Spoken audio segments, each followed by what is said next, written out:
تخيل كده لو صحيت الصبح لقيت ماموث عملاق ماشي في الشارع. الأرض اللي بنمشي عليها النهاردة كانت ملك لكائنات أسطورية حقيقية، مش مجرد قصص في أفلام. النهاردة ريو هياخدكم في رحلة لأشهر الحيوانات اللي سابتنا وانقرضت للأبد. نبدأ بالماموث الصوفي.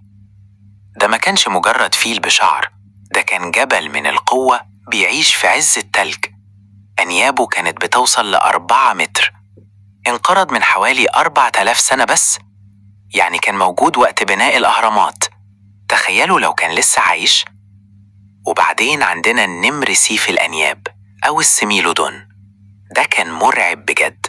أنيابه الطويلة دي ما كانتش للهزار، دي كانت بتخترق رقبة الفريسة في ثانية. كان بيسيطر على غابات أمريكا لحد ما اختفى فجأة في نهاية العصر الجليدي. أما في المحيطات فكان في ملك واحد بس، الميجالودون.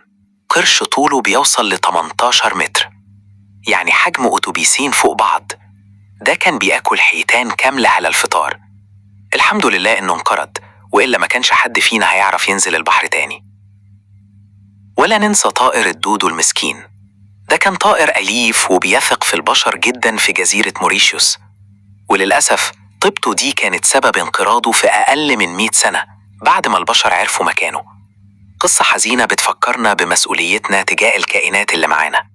لو القصة دي أثرت فيك وحسيت بقيمة الكائنات اللي عايشة معانا، فريو فخور بيك.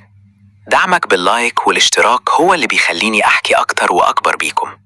بص كده فوق مربع الكلام، دوس على الزرار وخليك من جيش الأساطير. الحياة غالية، والحيوانات اللي راحت مش هترجع، بس ممكن نحمي اللي فاضل. قولي في الكومنتات إيه أكتر حيوان تمنيته إنه ما كانش انقرض. ومستنيكم في مغامرة جديدة مع ريو. سلام يا بطل.